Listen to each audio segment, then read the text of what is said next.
My father had to instruct his lawyers in law, solicitors and over at law. Their practice, as they call it. My father was a man. Every day of his life he did things no one else had dreamt of doing. I know not perhaps to be a great woman, but I am his daughter, and as such I am an unusual woman. You will take the law from me and do exactly as I tell you to do. That will simplify our relations considerably. And remember, I have no sense of humor. I will not be laughed at. You dream of laughing at times when you three-fourths of a million. Have you a sense of humor?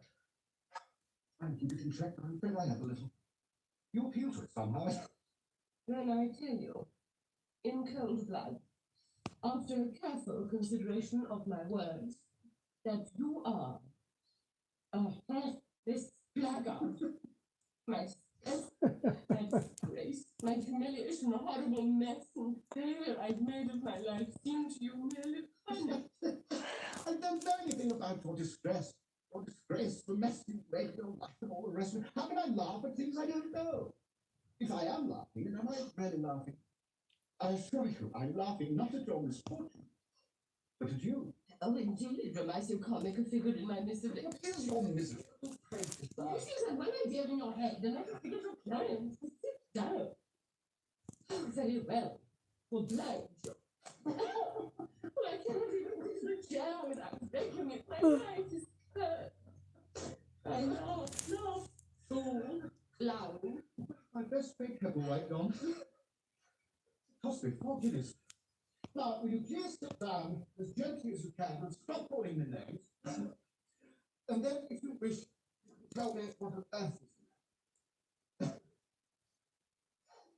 Wrecking of that crowd. Oh, relieved somehow. I feel as though I'd broken your neck as I want to. Now, listen to me. And don't stand over me like that. Sit down or just let your sham devil back. Yes, certainly. Now, go ahead. My father was the greatest man in the world. I was his only child.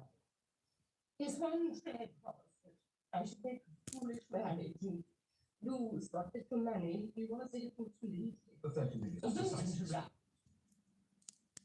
He made me promise that whenever a man asked me to marry him, I was to impose a condition on my consent. What condition? I was to give him 150 pounds and tell him that if within 6 months he changed that 150 pounds into 50,000, I was his. If not, I was never to see him again. I saw the rest of this. Nobody but my father could force us into a real, infallible and sentimental test. I gave him my secret promise that I would carry it out faithfully. And you broke that promise, I think. What do you mean, broke that promise? Well, you married Alistair. Now, Alistair, you're a good fellow. He's one of the best in his way. But you're not going to persuade me he made 50,000 pounds in 6 months with a capital of 150. He did. Wise as my father was, he sometimes forgot the wise things he said 5 minutes after he said them. If you realize that 90% of our self-made millionaires are criminals who take a 500 to 1 chance and get away with it by pure luck, Alice was that sort of criminal. No, not a criminal. That's not like Alistair. He's a fool, perhaps, in business, but not a criminal. Like all solicitors who think to know my husband better than I do. I tell you, Alistair came back after 6 months' probation with 50,000 pounds in his pocket instead of the penal servitude he so richly deserved. That man's awful. He always wins. He wins at tennis, he wins at boxing. He won me, the richest heiress in England. You're a consenting party. If not, why did you put him to the test? Why did you give him 150 to try his luck with? Boxing? Boxing? Yes, boxing. Fascinates me. My father always held that a woman should be able to defend herself. He made me study judo. Judo? Do in Hebrew. One thing's for sure, sometimes it's not the candy dropping that gets all the attention. If it's a taste worth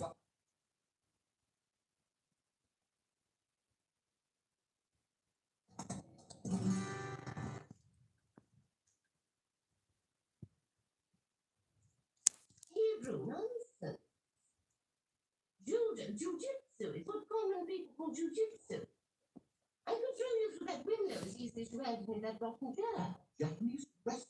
Rather a rough sport for a lady. How dare you call judo a sport? It's a religion. Go on with your story, and please break it to me as gently as you can. I've never had a client like you before. You never will again. No, I don't doubt it for a moment. Now, tell me, where does Alistair come? I saw him in an amateur heavyweight champion.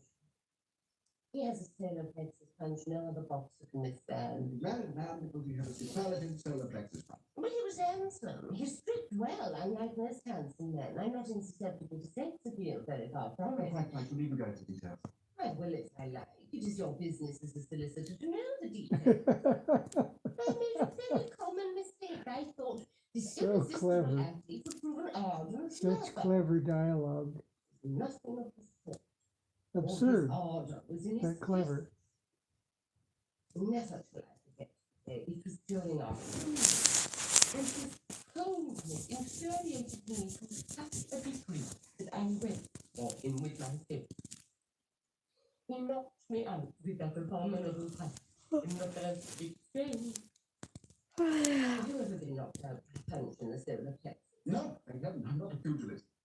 Does not put you to sleep that punch on the jaw. When he saw my face contorted in agony, my body writhing on the floor, he was horrified. He said he did it automatically, that he always counted that way. By instinct, I always suspected it. Then why do you want to get rid of him? I want to get rid of myself. I want to punish myself for the horrible mess I've made of my life and for marrying an imbecile. And now you put me off your school and I don't know what I want. That's a horrible thing. I'm a woman who must always want something and always get it. An inquisitive woman, precisely. How splendid. Excuse me. Yes. Oh, one moment, hold the line.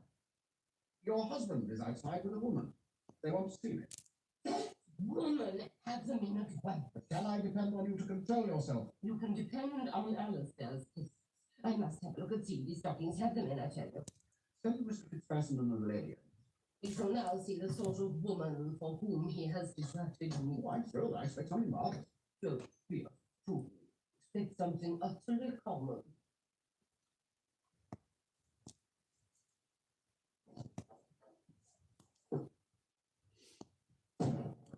What are you doing here? You must introduce the female. Patricia Smith is my name, Mrs. Fitzpatrick. That is not how you sign your letters, I believe. Now, don't begin making a row. I was not speaking to you. I was speaking to the woman. You have no right to call her a woman. Now, Annie, you promised me. Promised you?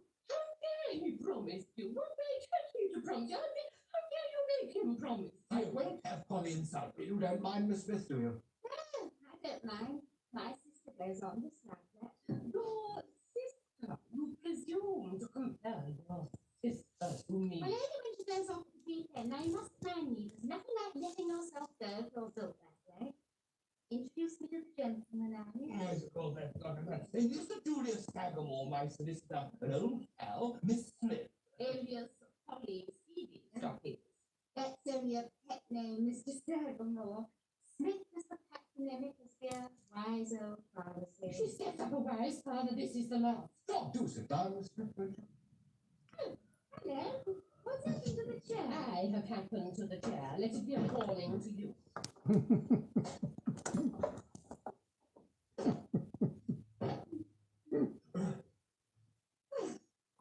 Mr. Sagamore, it's like this. Alistair. You need not explain. I have explained everything to Mr. Sagamore. And will you please have the decency in his presence and in mind to refer to my husband as Mr. Fitzpatrick, and his Christian name is no concern of yours. If you let anyone speak. I am not preventing you nor anybody from speaking. If you have anything to say of yourself, speak. But I am sorry, but it's such a long name. My little circle would call him just Ali. Do you hear that, Mr. Sagamore? My husband is called Ali by these third-rate people. What right have they to speak of him at all? Am I to endure this? We know you have to put up with a lot, dear.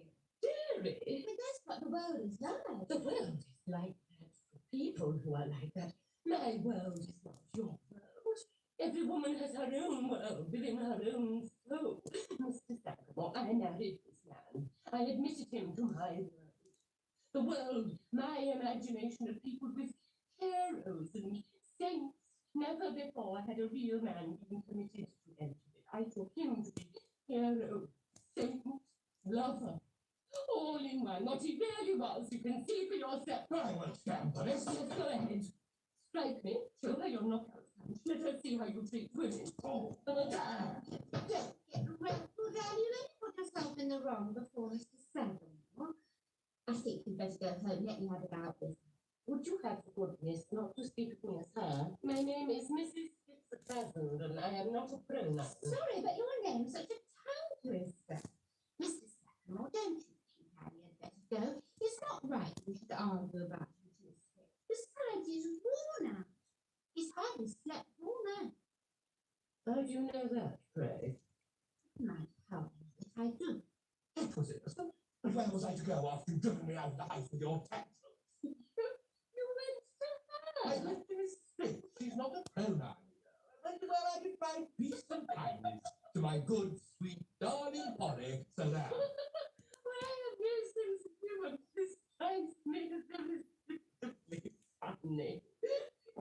I don't think you like this, do you? Huh? That's fine. Then I tell you it was innocent.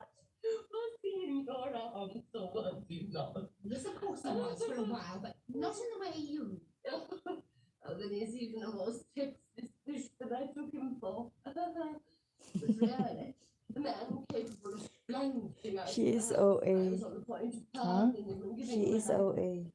What's that? That girl. OA? This is going like What had I done when he flew out at me? I did not fly out. Never lost my dignity. It was not comfortable. You had me wrong to drove me out of the I house. did not. I never meant to. It was abominable. So it shocked you. You had your seedy stockings to go through. I had nobody, Adrian, without Adrian. Oh, this is a new complication. Who's Adrian? Adrian is Mrs. Fitzfattenden's Sunday husband, Mr. Sagamore. I what you say? Sunday husband? You understand? What Adrian blended down is the US 12 Oh. Now, don't quite follow. What is Mr. Blended now, you, Mrs. Patterson, if I may ask? in Jesus' name. The gentleman with whom I discussed subjects which are beyond my husband's mental grasp, which is extremely limited. And he's a chap who sets himself up to be intellectual because he's fond of the punch. He wakes up redhead and pretends that he's in love with her because she has a good cook. I tell her he cares for nothing but his food. He always calls it mealtime. A best God, I call him, and I am expected to put up with it. And if I don't like that look at Polly, oh, now. Yes, it's completely different. Adrian worshipped the ground, I said on truth. You didn't see this stockings worship the ground. You said on, you flatter yourself gross. She endures to infect you because you buy her stockings and anything else she may be short of. Well, I never contradict anyone who only makes trouble. And I'm afraid I don't cost him a good deal because he likes to have nice things. I found it for him. You can change her if you want. What I mean. And your stories like all those. I will watch it later. You have the Sunday right. The millionaires. The millionaires.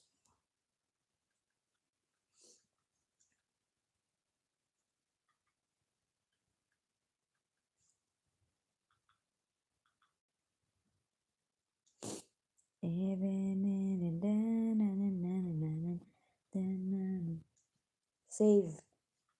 Watch later. Watch later. Ah.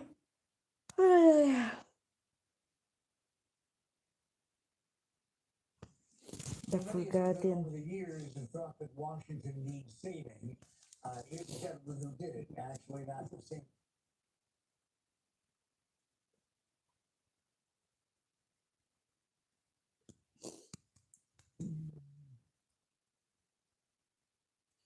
La da da da dun, la da da da dun. Dun, dun, dun, da, da, How's it going, you guys? dun. It's Scott with Everyday Home Repairs. Now, I have a small crack here. It's almost a whole set. makes a film timeless? Is it the way it captures the essence of its time, or the way it makes us feel when we watch it? British cinema has given the world some of the most unforgettable, groundbreaking films that not only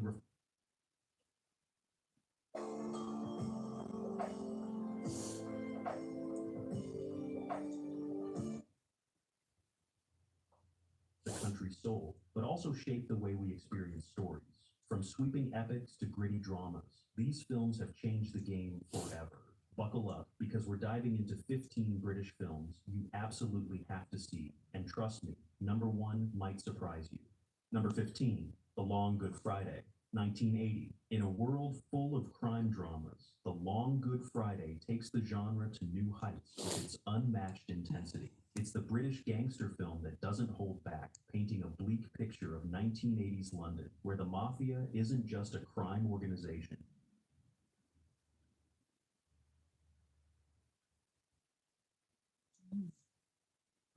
1955. You might expect a quaint little The comedy about Lady a bunch of Killers. Oh oddballs, my but God, The Lady this was Killers so is funny. anything but. This Ealing Studios classic has a darkly hilarious bite that So gets sharper funny. with every viewing. Alec Guinness leads a team of eccentric criminals who try to outsmart a sweet, elderly woman. But it's the woman who outsmarts them all. The film might seem like a gentle farce at first, but don't be fooled. It's a mockery of both British politeness and criminal ineptitude, turning the most ordinary my God, circumstances it's so into a good. web of increasingly outrageous schemes.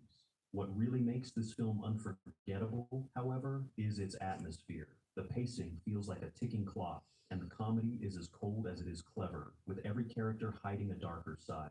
In typical Ealing style, it doesn't shy away from humor laced with subtle moral lessons. This is a black comedy that continues to stand tall as one of the finest examples of British wit and subversive humor. Number 13, This Sporting Life, 1963. This Sporting Life isn't just about rugby. Rugby.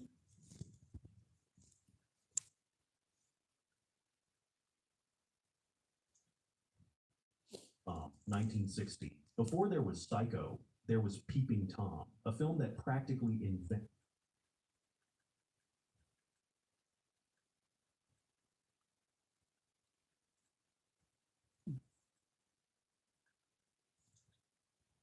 of man seem insignificant against the immensity of nature. But the power of Lawrence of Arabia lies in its ability to make that small human struggle feel.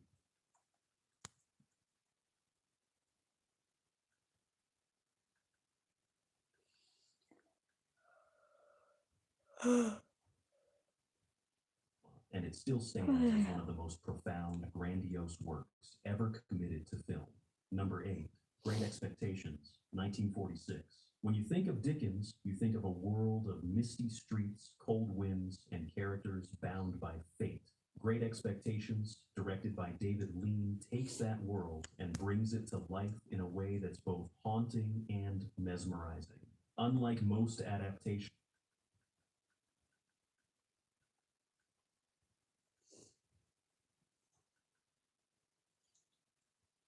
and crime thriller, a film that offers no clear answers, only chilling questions. It's a must-watch for anyone interested in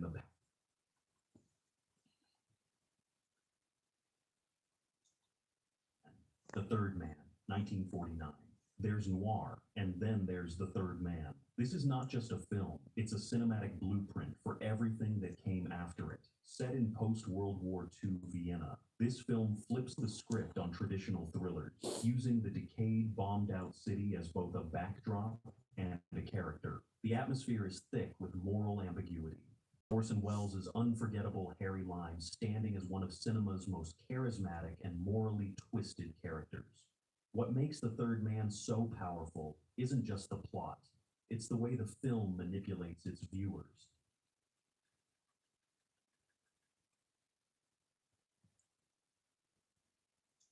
Life in a way that's both haunting and mesmerizing. Unlike most adaptations, Lee. this film strips away any remnants of sentimentalism. Lean takes the viewer into the harsh, gothic world of Pip, where every corner seems to threaten the collapse of dreams, She and was every a step forward nymphomaniac. feels like a slow descent into Beautiful oblivion. The film's nymphomaniac. atmosphere is chilling the fog-clad marshes and looming gravestones looks so set the pure stage for and a psychological journey as much as a beautiful narrative and one. The use of forced perspective to make sets feel like they're closing in on the characters screwed creates an everything in oppressive sight. feeling, as if the world itself is out to swallow them. This isn't just an adaptation, it's a nightmare wrapped in Victorian literature. The film's shadowy look, combined with its masterful direction and unforgettable performances, has made it one of the greatest British films ever made. It doesn't just capture the story, it redefines what Dickens can be on screen. Number 7, The 39 Steps, 1935. Alfred Hitchcock wasn't just a director, he was a magician with the suspense genre. And with The 39 Steps, he not only created the blueprint for the modern thriller he threw. Number 6, Kind Hearts and Coronets, 1949. My Valentine's, my husband, my girlfriends, and Coles. Not in that order. Kohl's has gifts for every Valentine. Get something sweet they'll love and take 15% off some of your finds at Retirement. In this economy, yep, you can do anything. Because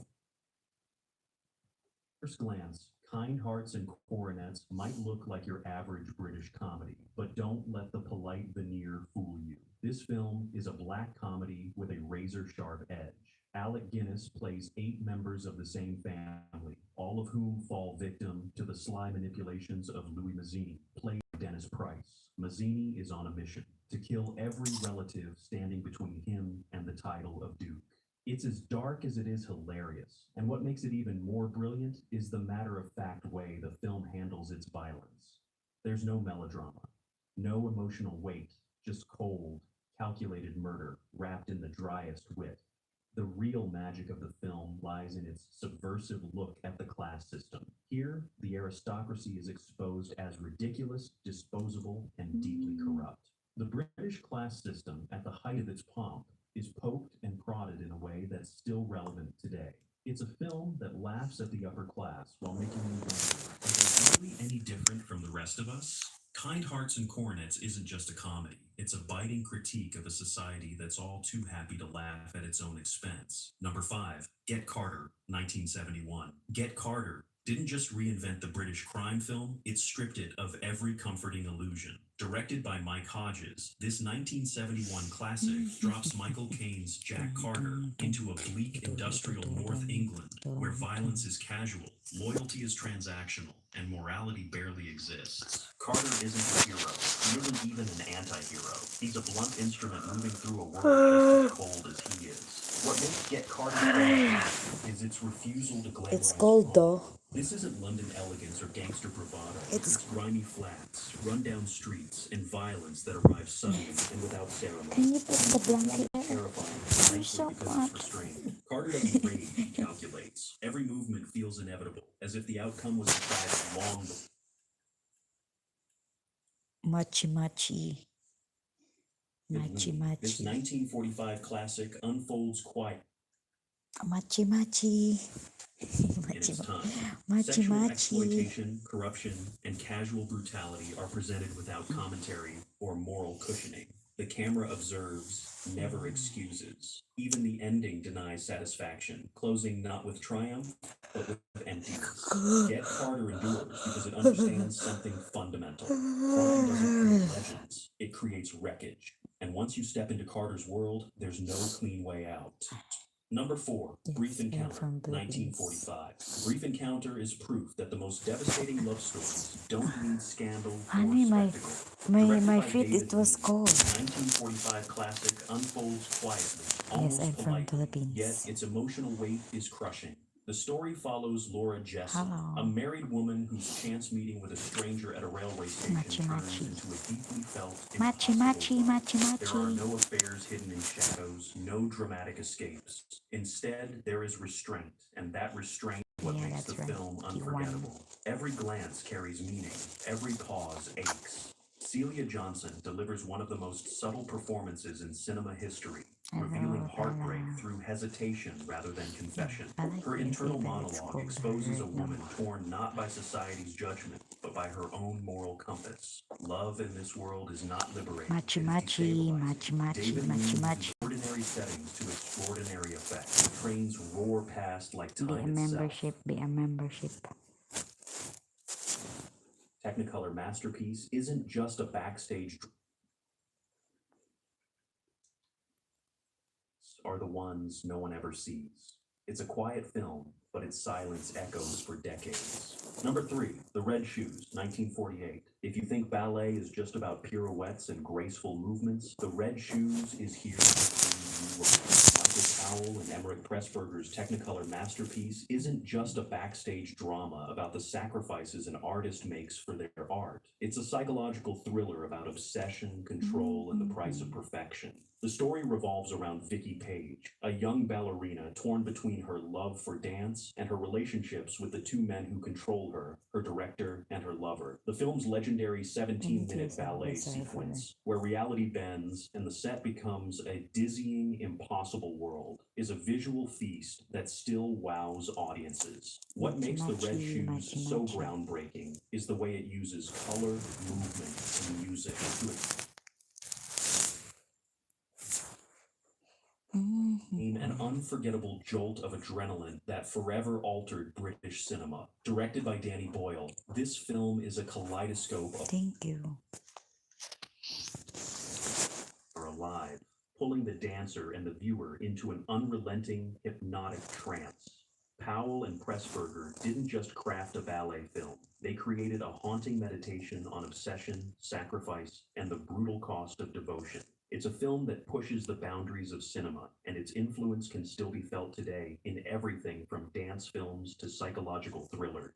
Number 2, Trainspotting, 1996. It should have been a small, gritty drama about heroin addicts, but Trainspotting became an unforgettable jolt of adrenaline that forever altered British cinema. Directed by Danny Boyle, this film is a kaleidoscope of wild colors, haunting music, and unforgettable characters. And it's one of the most stylish and brutally honest looks at addiction ever put to film. Mark Renton, played by Ewan McGregor, is the film's anti-hero, a young man caught in the seductive and destructive world of heroin addiction. But Trainspotting is more than just about drugs. It's about a generation's disillusionment with society, a critique wrapped in the chaos of drugs, violence, and dark humor. Boyle's direction is as energetic as it is bold, flipping between moments of despair and bursts of exhilaration, all while showcasing one of the most iconic soundtracks in film history. The film doesn't just depict addiction, it shows the messy, chaotic allure of it, and the brutal cost that comes with it. Trainspotting changed how British films were viewed around the world, breaking down barriers with its unapologetic energy and rebellious spirit. It marked the end of the polite British film era and ushered in a new wave of gritty, fast-paced cinema that didn't shy away from uncomfortable truths. Number 1, Kes, 1969. Kes is not just a film, it's a reckoning. Hello. Directed by Ken Loach, this 1969 masterpiece strips British cinema of comfort and illusion. Set in a Yorkshire mining town, it follows Billy Casper, a boy already discarded by the education system, his family, and his future. Teachers humiliate him. Authority figures crush curiosity. Adulthood promises nothing but repetition and exhaustion. Then Billy finds a kestrel. The relationship is simple, unsentimental, and temporary, but it changes everything. Training the bird gives Billy focus, dignity, and a brief sense of control over something beautiful. Loach films this without romantic gloss. The performances feel raw because they are. Many actors were non-professionals, and the authenticity is unmistakable. What makes Kes the greatest British film isn't hope, it's honesty. The film refuses to offer escape fantasies. Talent doesn't save Billy, kindness doesn't rewrite his fate, but meaning still exists, even briefly, and that truth cuts deeper than any triumphant ending ever could. More than 50 years later, Kes remains devastatingly relevant, a quiet indictment of systems that fail children before they ever get a chance to fly.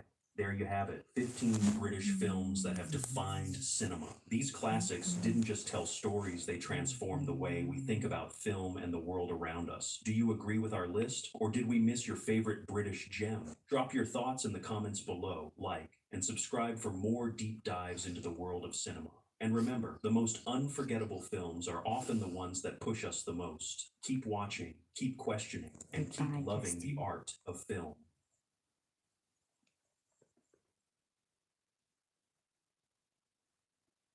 British crime films from the 1950s don't always sparkle with glamour. And that's exactly why they hit harder. Forget the Hollywood polish. These thrillers are built from grit, smoke, and desperation. The kind that seeps into your bones. But here's the thing. Most of them slipped under the radar, buried by time and bigger names. What if the real heartbeat of British noir has been hiding in plain sight all along? Let's unlock the vault. The Blue Lamp, 1950. Think all British cops were buttoned-up gentlemen with a calm word and a firm handshake? The Blue Lamp smashed that illusion wide open.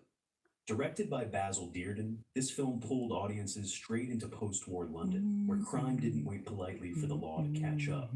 The story begins with the death of veteran police officer George Dixon, a character so iconic that his shadow would stretch across British television for decades. But on the big screen, his fate was anything but heroic. The Blue Lamp wasn't about clever crooks or stylish heists. It was about how violent crime was ripping into everyday life. The killer, played with chilling detachment by Dirk Bogarde, wasn't a theatrical mastermind, but a jittery young thug with a gun. That realism struck a nerve, especially in 1950 when post-war Britain was trying to rebuild, but couldn't escape the undercurrent of unrest. Cinemas weren't used to showing cops as vulnerable, but Dearden stripped away the myth and left the audience staring at something uncomfortably real. The film also gave birth to one of the longest-running British TV shows ever, Dixon of Dock Green. But on television, Dixon lived on as the friendly face of the police. In The Blue Lamp, he died in the line of duty, reminding viewers that justice had a price. That contrast alone made the film unforgettable for those who saw it. Why isn't it remembered more today? Probably because its television offspring softened its rough edges. But the original film is the one that dared to confront the fragility of order in a city on edge. A crime thriller that still resonates, even if it refuses to let you feel safe. Pool of London, 1951. Imagine London's docks at night. Fog curling around the ships, shadows moving where shadows shouldn't, and a cargo of secrets hiding in every crate. That's the world of Pool of London, a film that The makes smuggling, membership. danger, and something even Yes, rarer so for its that's- time. A romance that broke boundaries. Directed again by Basil Dearden, this thriller was as bold as it was atmospheric, diving into a part of London few films dared to explore. The plot follows two merchant seamen who stumble into a diamond smuggling operation. One of them, played by Earl Cameron, also finds himself drawn into a relationship with a white woman, a storyline nearly unheard of in British cinema at the time. While the smuggling plot kept Hello, audiences Cassandra. hooked, it was this subplot that gave the film its haunting power.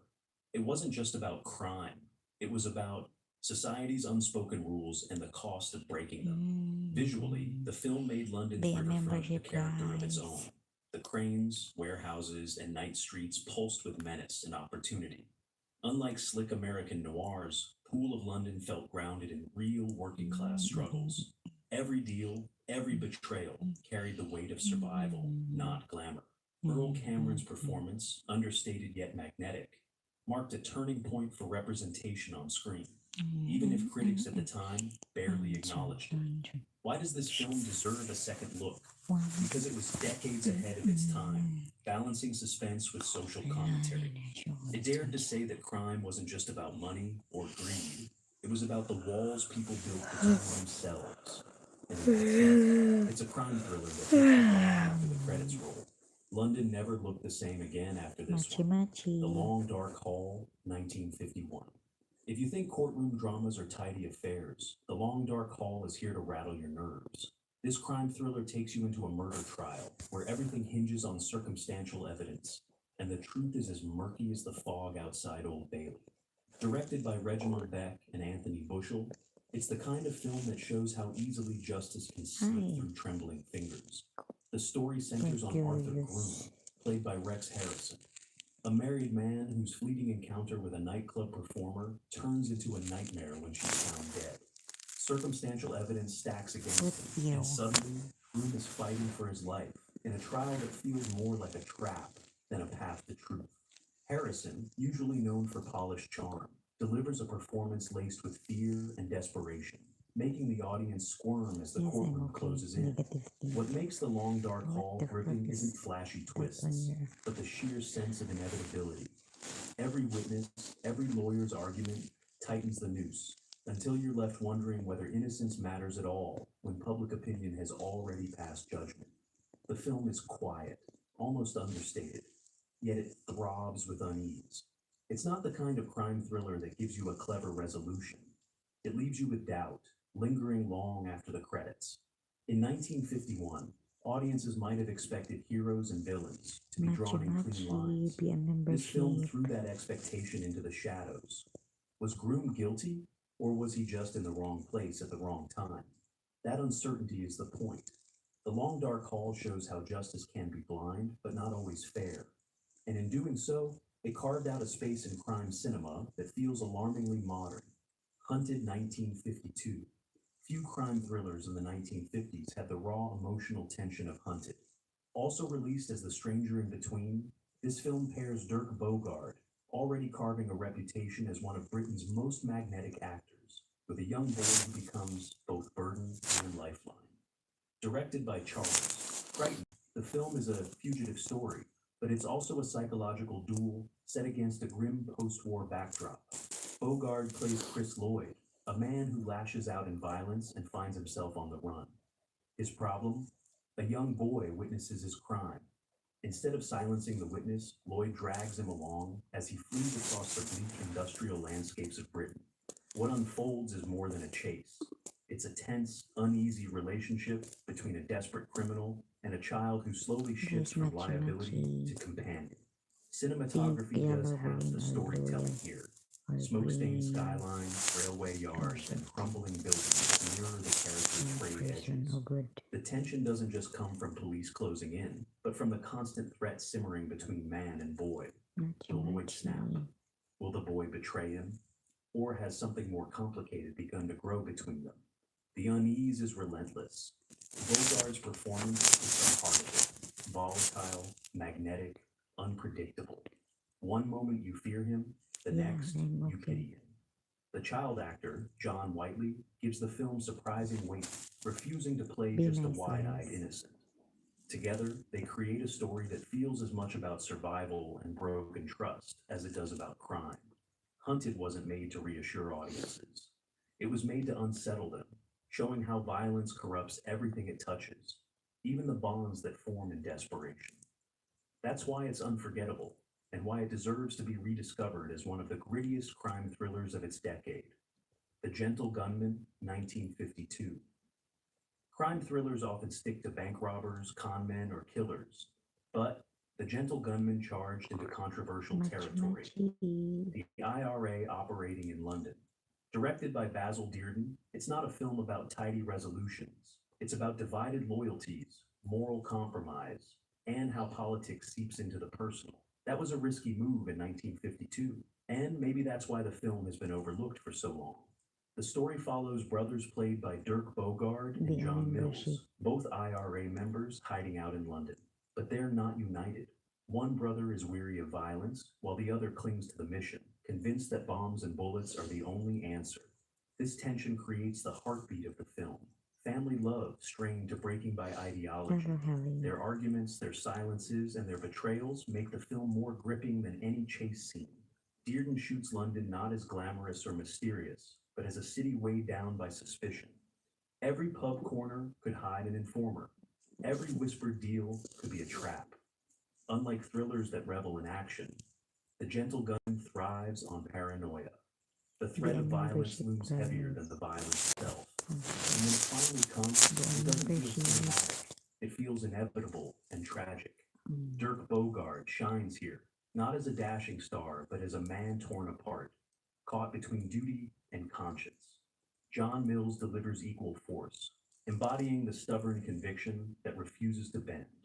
Together, they anchor a film that dares to show crime not just as personal greed, but as a clash of belief and blood. Why did it fade into obscurity? Maybe audiences weren't ready for a thriller that stared straight at uncomfortable realities. But that's exactly why it matters. The Gentle Gunman reminds us that crime stories aren't always about outlaws versus the law. Sometimes they're about brothers at war, and that's a battle no courtroom can resolve. The Yellow Balloon, 1953. Some thrillers strike fear with gangsters and guns. The Yellow Balloon does it with a child, holding on to a secret he can't carry. Directed by J. Lee Thompson, this crime thriller begins with something as innocent as a toy balloon floating through the streets of post-war London, and ends with a boy entangled in a web of guilt, fear, and crime he never asked for. It's a rare film that reminds you danger doesn't always arrive with a pistol. It can creep in quietly, almost by accident. The story follows young Frankie, played with wide-eyed intensity by Andrew Ray. After a tragic accident involving a friend, Frankie becomes easy prey for a criminal, played by William Sylvester. This isn't a hardened villain chasing glory. He's a manipulator who sees opportunity in the boy's silence and fear. That power imbalance drives the film, making every scene tighter, every silence heavier. The London locations, scarred from wartime The bombing, membership add to the sense of price. vulnerability. Machi This isn't a Machi. playground, it's a minefield of secrets. J. Lee Thompson directs with a sharp sense of suspense, turning alleyways, The rooftops, membership and price. cramped Machi flats into Machi. stages for fear. What makes the Yellow Balloon stand out is how it refuses to Philippines. comfort the Fourth- audience. A child is trapped, a predator Third closes one. in, and innocence itself becomes the battlefield. This wasn't the polished escapism viewers expected in 1953. It was unvarnished, nerve-rattling drama. Why did it fade into obscurity? Perhaps it was too unsettling, too unwilling to protect its audience from the cruelty of chance. But that's what makes it brilliant. The Yellow Balloon is a reminder that sometimes the scariest crime thrillers don't start with hardened criminals. They start with the ordinary and spiral into darkness before you even realize the trap has been sprung. The Good Die, Young, 1954. By the mid-1950s, heist thrillers were already finding their rhythm, but The Good Die Young threw a wrench into the formula. Directed by Lewis Gilbert, this film didn't focus on the mechanics of a robbery as much as the broken men who risk everything to pull it off. It's not slick, it's not glamorous, it's desperate, sweaty, and doomed from the start. And that's what makes it unforgettable. The setup is simple. 4 men from different backgrounds are lured into a payroll heist. But these aren't charming rogues. They're ordinary men making collapse. There's Sam Fraser as the embittered ex-boxer. Harvey as the cold, calculating schemer. Richard Basehart as a man drowning in personal ruin. And John Ireland as a veteran unable to find peace. Each brings a different weight to the story. And together they create a powder keg of mistrust. You know from the first act that this won't end well, but you can't look away as the fuse Happy burns birthday, down. Olivia. What elevates The Good Die Young is how personal it feels. Every character's choice is rooted in real frustration. Marriages falling apart, money pressures, lives coming undone. When they band together, it's not loyalty driving them, it's shared desperation. And when the plan unravels, as all doomed plans do, the fallout is brutal. Stylish. The violence is raw, and the sense of waste hangs over the entire film like cigarette smoke in a pub. Why didn't it become a classic? Maybe because it didn't flatter the audience. There's no clever mastermind pulling strings, no heroic getaway, just ordinary men crumbling under pressure. But that honesty is exactly what makes The Good Die Young so gripping. It's a film that doesn't just show crime, it shows the ruin that pushes people into it and the ruin it leaves behind. A true 1950s gut punch. The Sleeping Tiger, Yes, I'm married. 1954. What happens when you invite danger into your home and call it an experiment?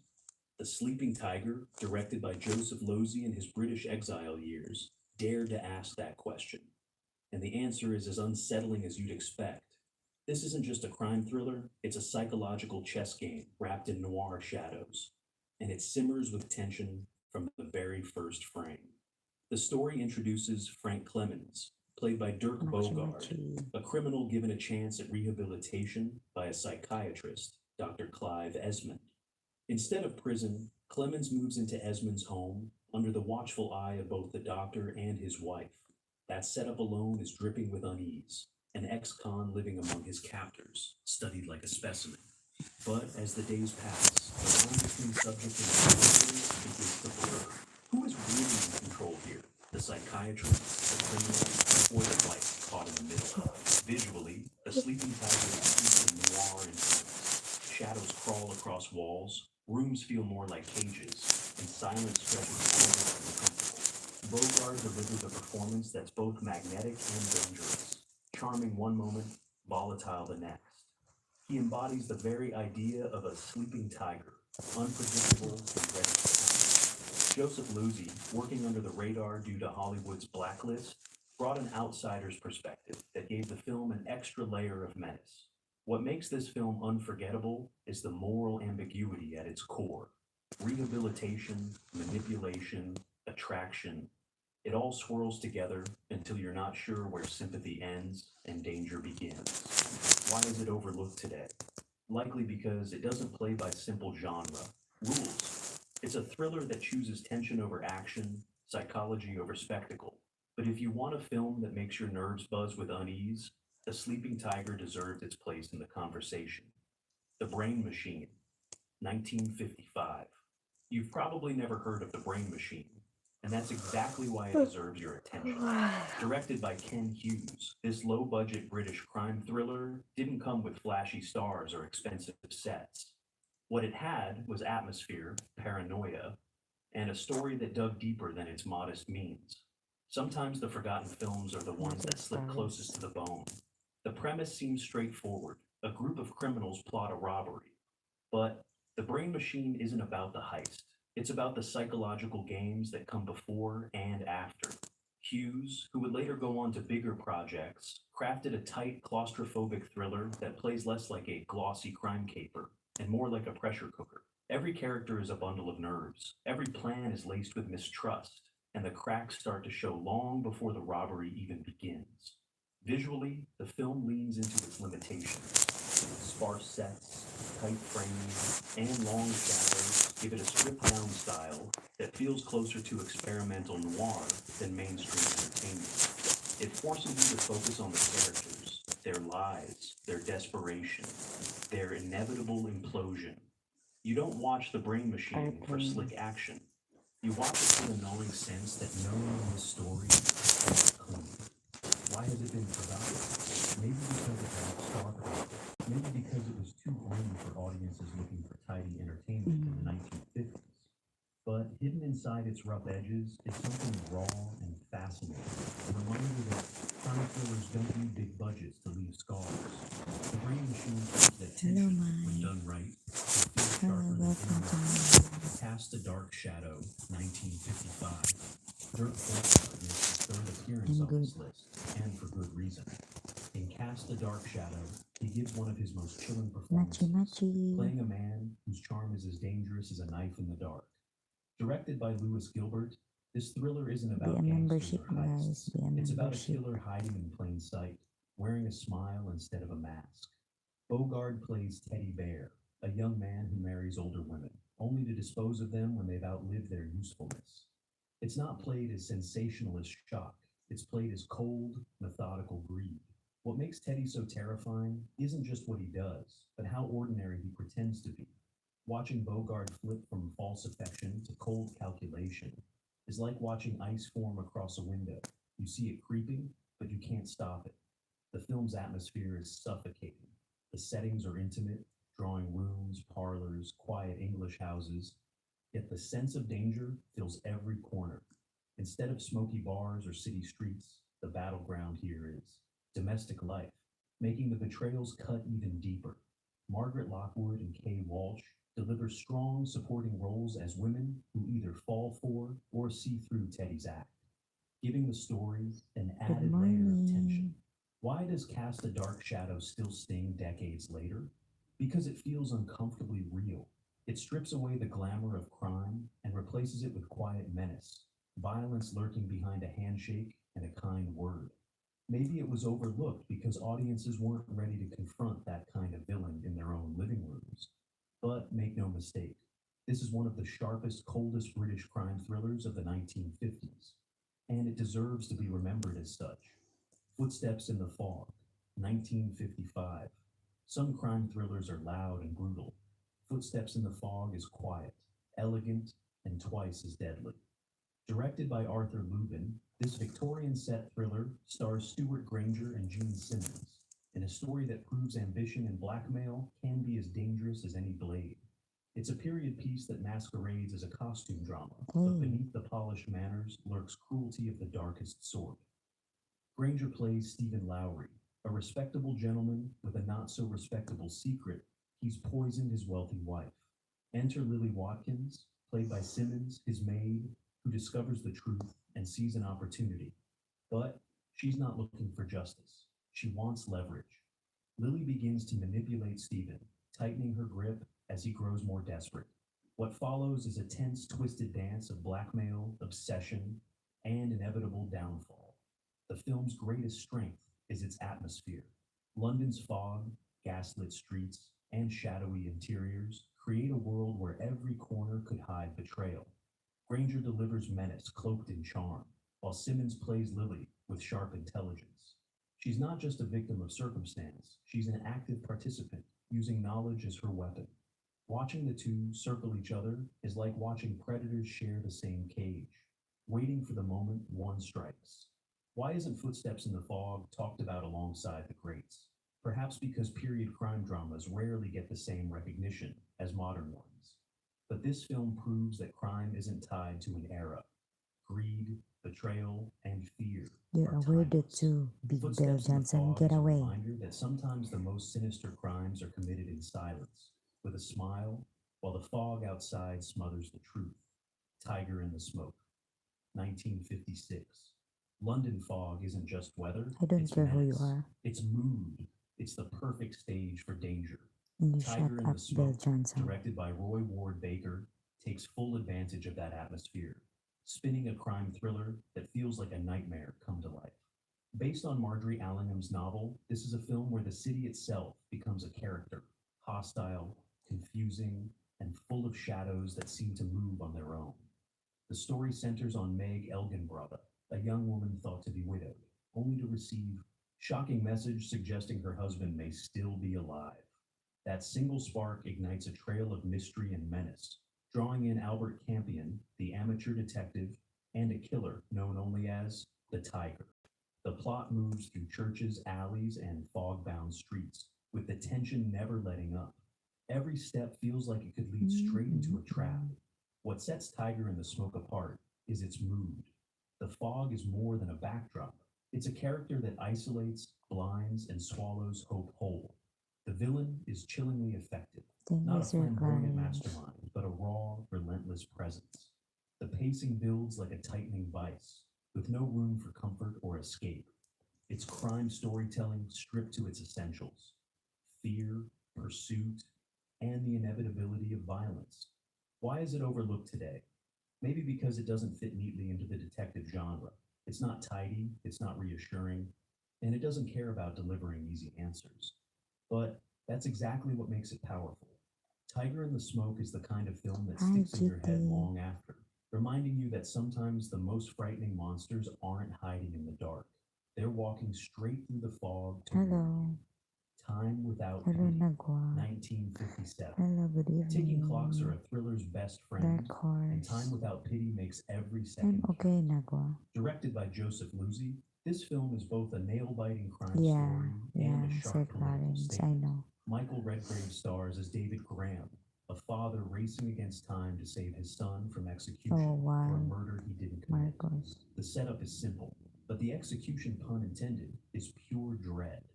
David isn't a detective, he's not a lawyer, he's just a man desperate to clear his son's name.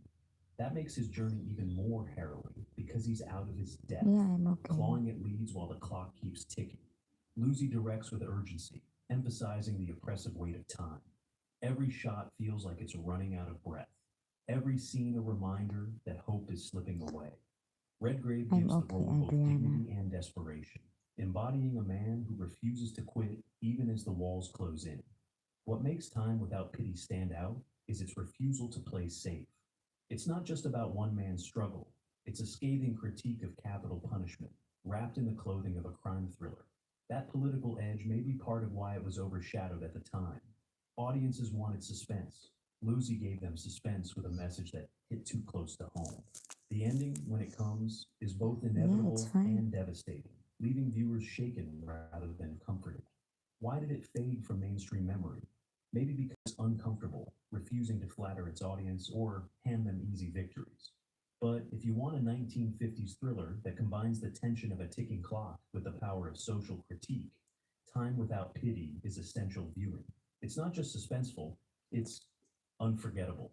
Hell Drivers, 1957. Forget No, I jewel don't have. heists and I shadowy don't have masterminds. problems with my Hell Drivers feet. takes the crime thriller I'm into just the laying mud, down because I'm grit, getting and danger sleepy. of everyday labor. Directed by Cy Enfield, this is I'm one of the getting rawest sleepy, guys. British That's why films of the I'm just decade, laying like plunging this. into the brutal world of truck drivers competing in a system designed to break them.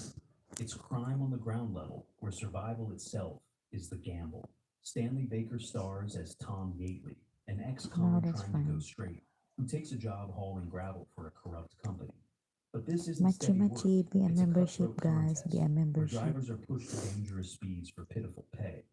The company pits them against each other, and soon Tom finds himself squaring off against Red, the ruthless top driver played with menace by a young Tough Patrick girl. McGoohan. Add in supporting performances from Herbert Long and a pre-famed Sean Connery, and you've got a cast packed with intensity. What makes Hell Drivers Be a unforgettable membership. is its physicality. The truck races are filmed with bone-shaking realism, every turn threatening to send a vehicle flipping into disaster. The mud, the grit, the claustrophobic cabs, it all feels dangerously real.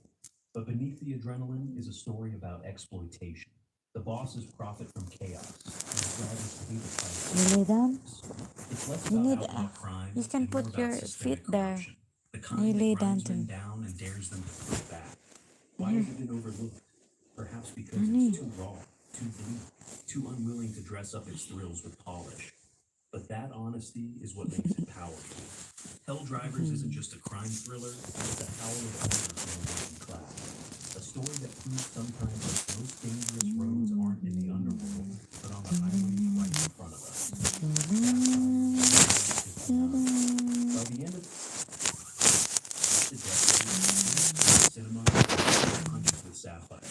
Directed by Basil Rathbone, this film begins with the murder of a young woman, but quickly reveals it's not just a whodunit. It's a mirror held up to the racial chaos bubbling under the surface of 1950s London. That makes it both a gripping thriller and a piece of social commentary. The story kicks off with the discovery of Sapphire Robin's body on Hampstead Heath. It seems like a straightforward murder investigation, but as detectives peel back the layers, What? The Founder Generation. Number 15. Diyos ko, ang hirap. Maging mahirap. 1947. It's...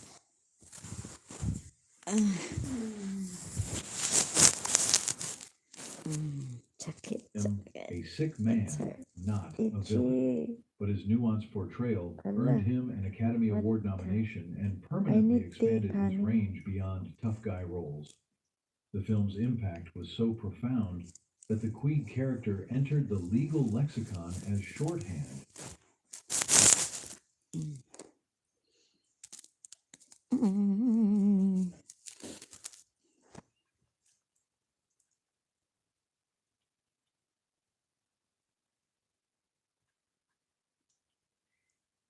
It's to killing a man who allegedly assaulted his wife. The film shattered taboos with It's its frank cold. discussion of sexual assault and revolutionary approach to It's legal cold, ethics. baby. It's cold The courtroom outside, baby. It's sequences cold broke new outside. ground Mm.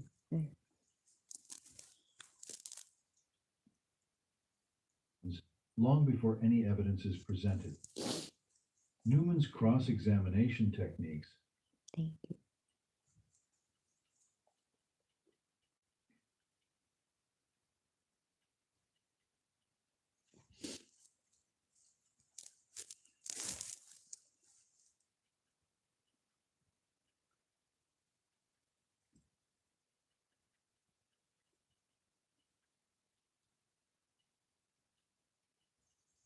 Mhm.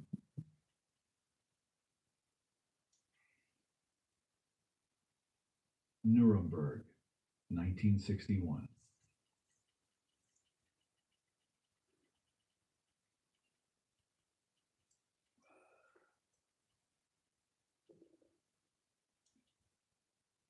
And many of the actual locations where the events occurred, including the same courtroom, using stark black and white photography. I'm hungry.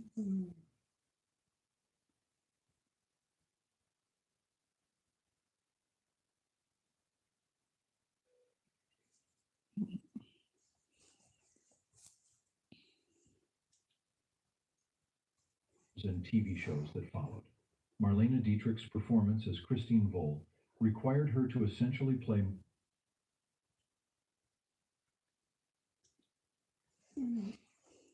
Ruth becomes the first casualty. What makes this film extraordinary? No, what happened to it? Huh? Go to How library. Hitchcock weaponizes the courtroom setting. Go to library.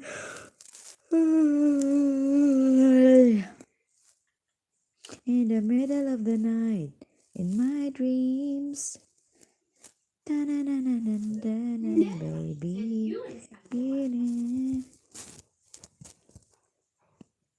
All right, stocks are rising today after a wild week that put the Dow above 50.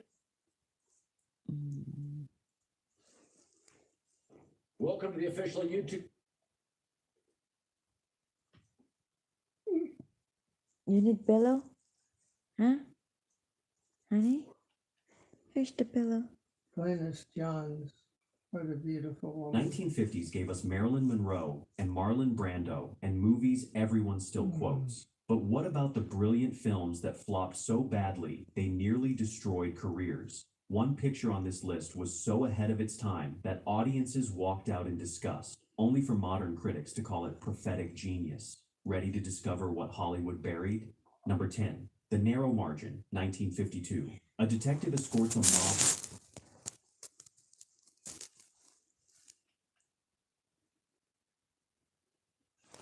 Dukag ako If lubot. you're a senior struggling with Dukag ako thinning lubot. hair fall, or bald patches that seem to grow larger every year, this video could change everything for you.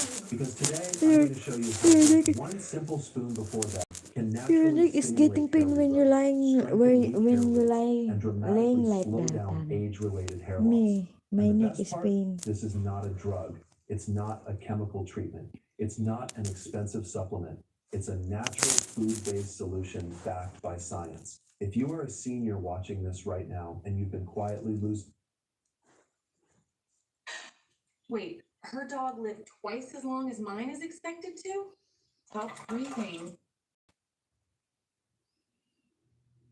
Hair day after day, watching your scalp slowly show through the mirror, feeling older, weak.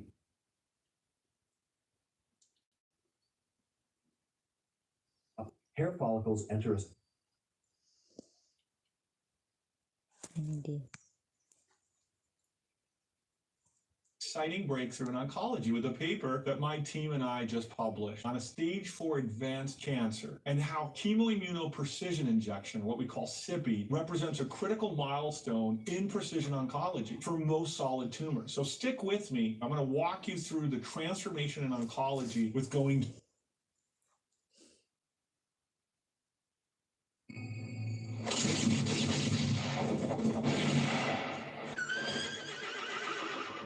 Martin Scorsese doesn't throw the work. Nice dress.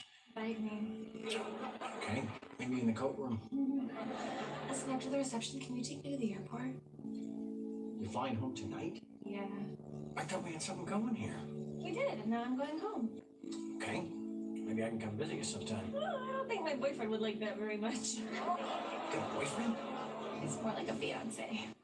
You're getting married. This is so funny. Oh my God, this is so funny.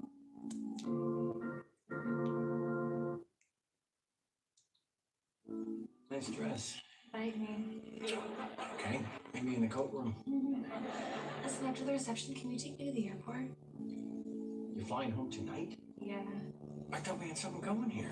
We did, and now I'm going home. Okay. Maybe I can come visit you sometime. Well, I don't think my boyfriend would like that very much. You got a boyfriend? It's more like a fiance. You're getting married.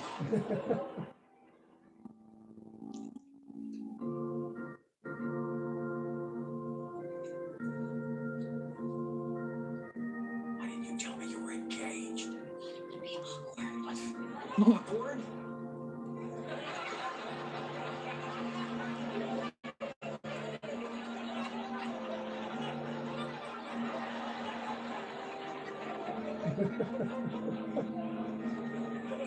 You may be seated.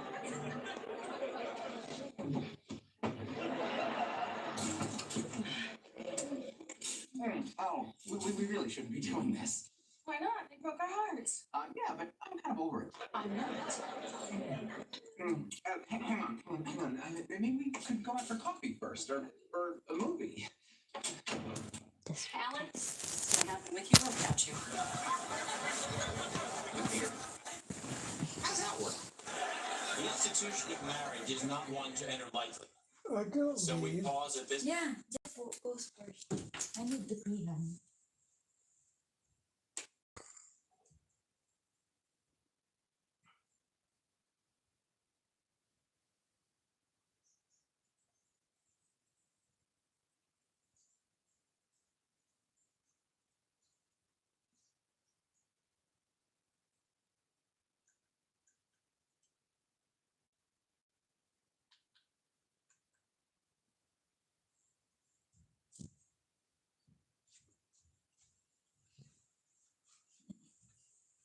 Honey, you need tape.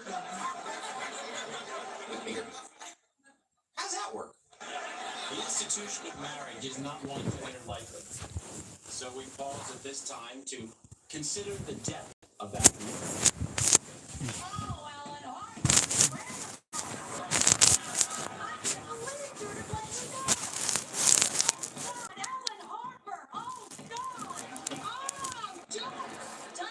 I'm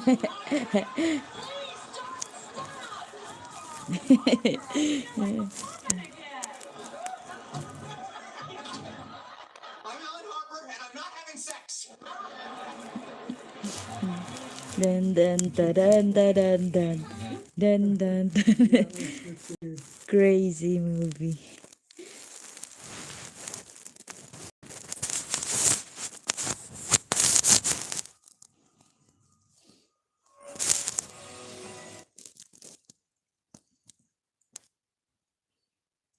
Some thrillers in the 1990s occupied a peculiar middle ground. Movies with Hollywood polish. Dun dun dun dun dun dun dun. My lips is dry, honey. What our food? I'm sorry, sir, but we can't. Make it What is our food? What happens when hungry. timeless Hollywood charm?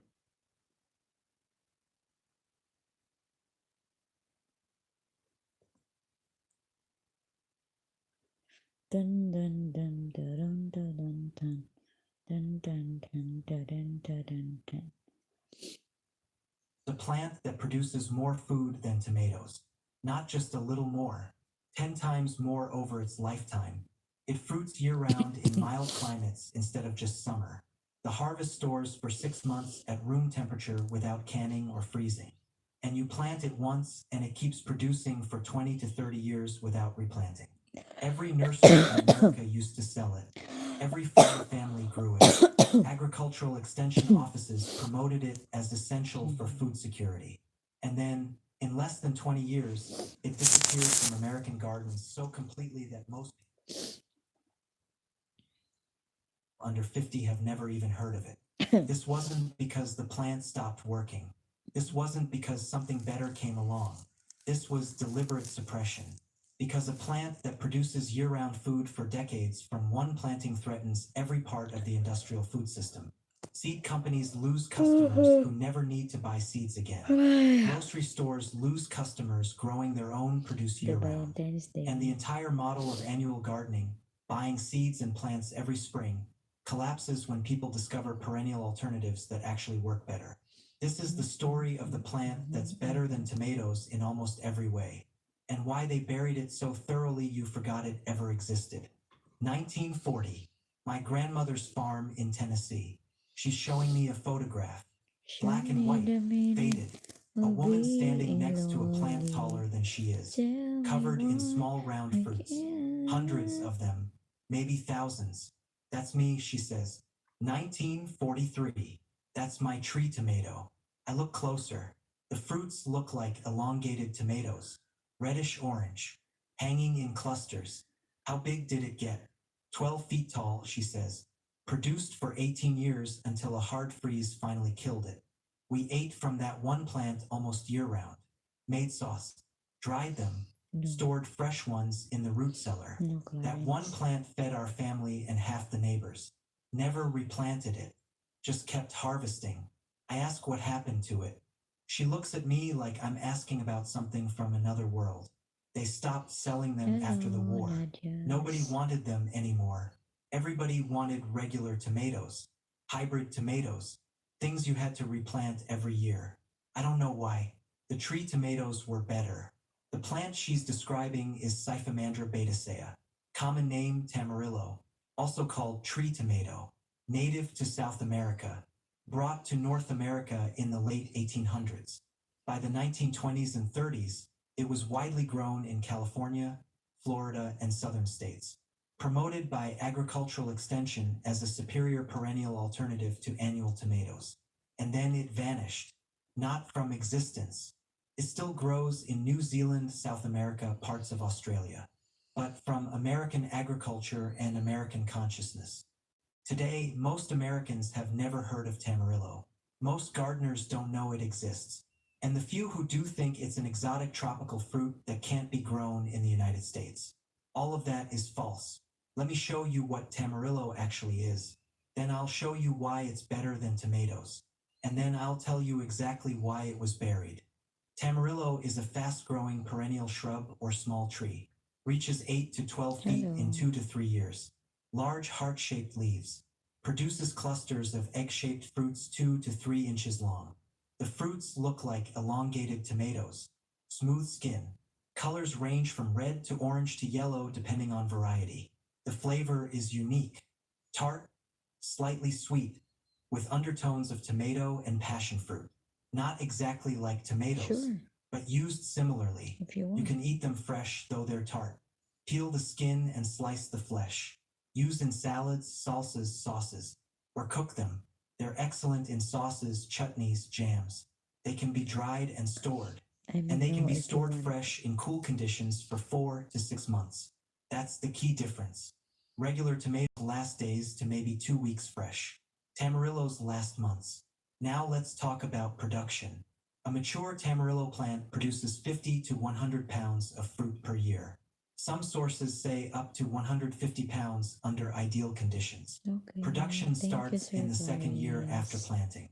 By year 3, you're getting full harvest. And the plant produces for 20 to 30 years. Do the math.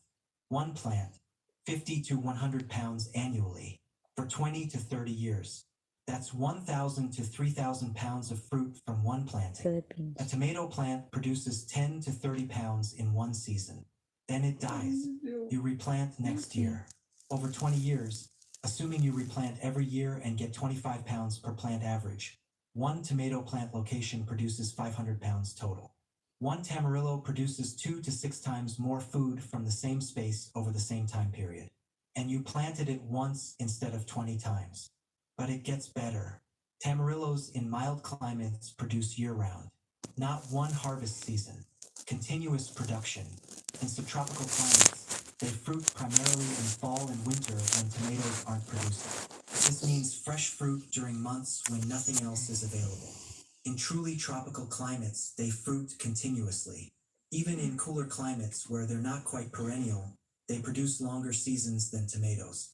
In California's Central Valley, Tamarillos were producing fruit from July through December before the plants were largely abandoned. And Tamarillos are low maintenance. Once established, they Where did you go?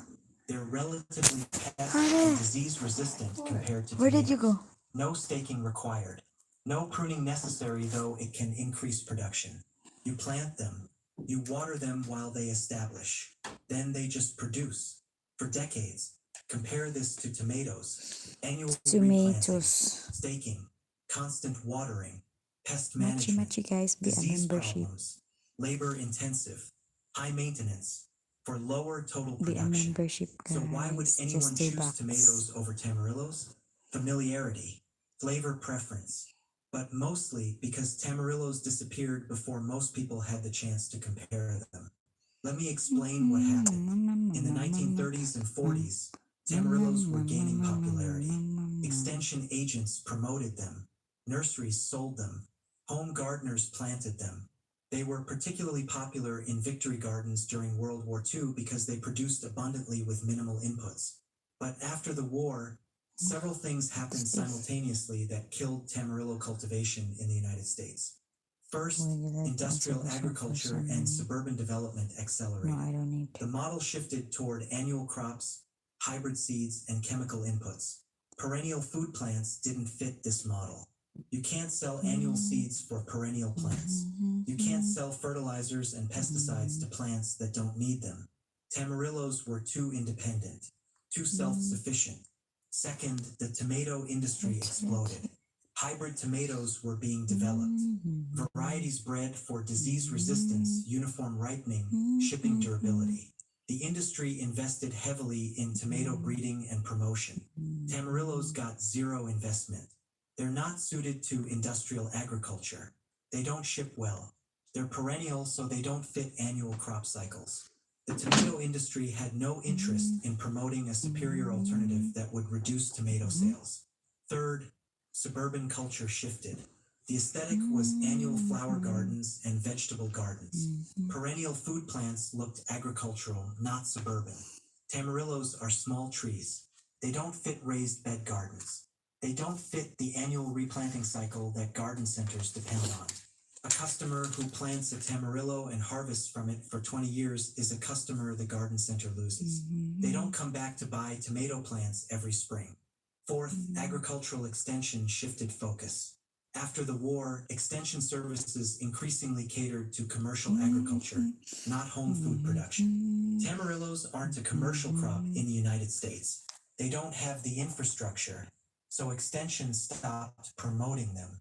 Without extension support, knowledge of how to grow them faded. How to And fifth, cold weather events in the 1950s and 60s killed tamarillo plants in marginal climates. Tamarillos are frost tender. They survive light frost, but hard freezes kill them to the ground. In the coldest winter in decades hit California and southern states. It killed established tamarillo plants. People didn't replant them. Nurseries stopped carrying them because demand dropped. And within one generation, tamarillos went from common to forgotten. But here's what makes this suppression suspicious. Tamarillos didn't disappear everywhere. They remained popular in New Zealand, where they're a commercial crop. They're grown in South America. They're cultivated in parts of Australia. The plant didn't fail. It succeeded everywhere except the United States, the country with the most developed industrial food system, the country where seed companies, garden centers, and grocery stores profit most from annual dependence. That's not coincidence. That's pattern. A plant that produces for decades from one planting threatens multiple industries simultaneously. Seed companies can't sell you seeds every year. Garden centers can't sell you transplants every spring. Grocery stores can't sell you tomatoes year-round when you're harvesting your own. Fertilizer companies can't sell inputs to a plant that doesn't need much. The entire annual gardening model collapses when people realize perennial alternatives exist and work better. So tamarillos were quietly phased out. Not banned, not made illegal, just stopped being promoted, stopped being sold, stopped being mentioned. Within 20 years, they went from widely grown to virtually unknown. And today, most gardeners have no idea they're missing a plant that outperforms tomatoes in almost every practical measure. Now let me show you how to grow them, because tamarillos still exist. Seeds are available from specialty companies. Plants can be ordered online, and they're not difficult to grow in appropriate climates. Tamarillos need frost-free or nearly frost-free conditions. They're hardy to about 30 degrees Fahrenheit. Light frost won't kill them, but hard freezes will. This means they're perennial in USDA zones 9 through 11. Parts of California, Florida, Gulf Coast, southern Arizona, and Texas. In colder zones, they can be grown in large containers and brought indoors during winter, or grown as annuals, though that defeats the perennial advantage. Plant tamarillos in full sun to partial shade. They prefer well-drained soil but tolerate a range of conditions. Space plants 6 to 8 feet apart. They grow quickly, water regularly while establishing. Once established, they're relatively drought tolerant, though production is better with consistent moisture. Tamarillos begin producing in the second year. Full production by year 3. Harvest fruits when they're fully colored and slightly soft to the touch. Don't pull them. Cut the stem to avoid damaging the plant. The fruit store at cool room temperature for weeks. In proper cool storage, they last months. You can also freeze them, make them into sauce or jam, or dry them. Prune tamarillos lightly to shape and remove dead wood. Heavy pruning can reduce production but also control size. Fertilize occasionally with balanced organic fertilizer. But they don't need heavy feeding. Pests are minimal. Watch for aphids occasionally.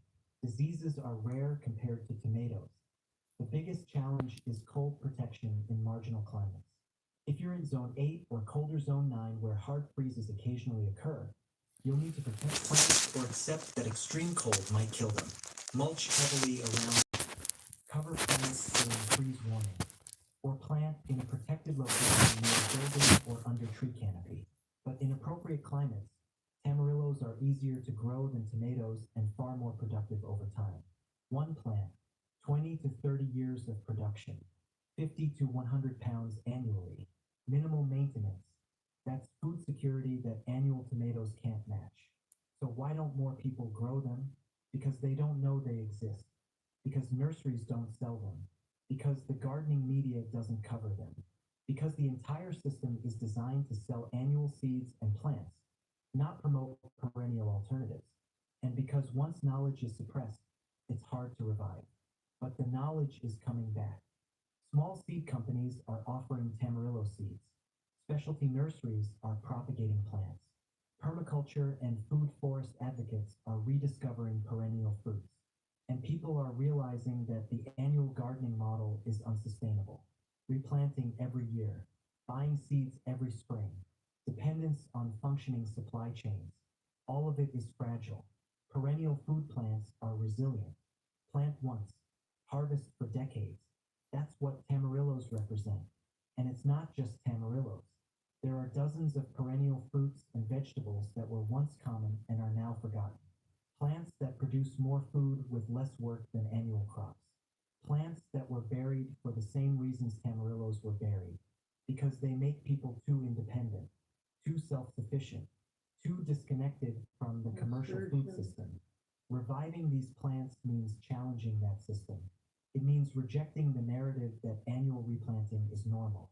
It means recognizing that industrial agriculture's model isn't about efficiency or productivity. It's about dependence and recurring sales. Perennial food plants break that model. And that's exactly why they were suppressed. So here's what you do. If you're in zones 9 through 11, plant a tamarillo. If you're in zone 8, try one in a protected location or large container. Learn how to grow it. Experience what it's like to harvest from the same plant year after year. And then share that knowledge. Give cuttings to neighbors. Tamarillos root easily from cuttings. Tell people what you're growing. Break the silence that keeps these plants hidden. Every person who plants a tamarillo and harvests from it for 20 years is a person who stops buying tomato plants every spring. That's one lost customer for garden centers. One person growing their own produce year-round instead of depending on grocery stores. Multiply that by thousands or millions and you see why these plants were buried. They work too well. They make people too independent. The plant better than tomatoes is tamarillo. Produces year-round in mild climates. Stores for 6 months without processing. Never needs replanting. One plant, decades of harvest. And they buried it so thoroughly that you forgot it existed. Now you know. Now you can choose to revive what was lost. Now you can plant perennial food security instead of annual dependence.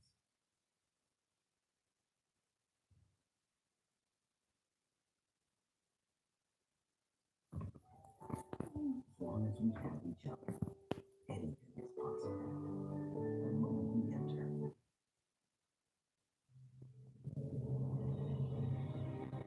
Imagine a mysterious land of unexplored caves.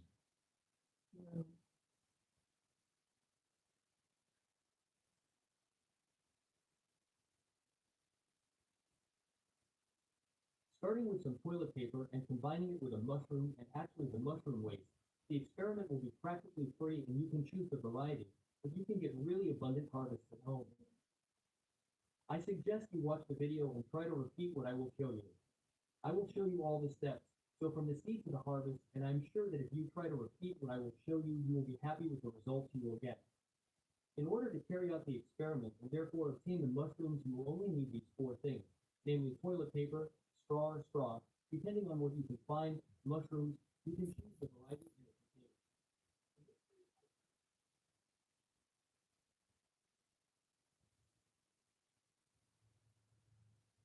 For 100 grams fresh weight. That's comparable to cooked chicken at about 6.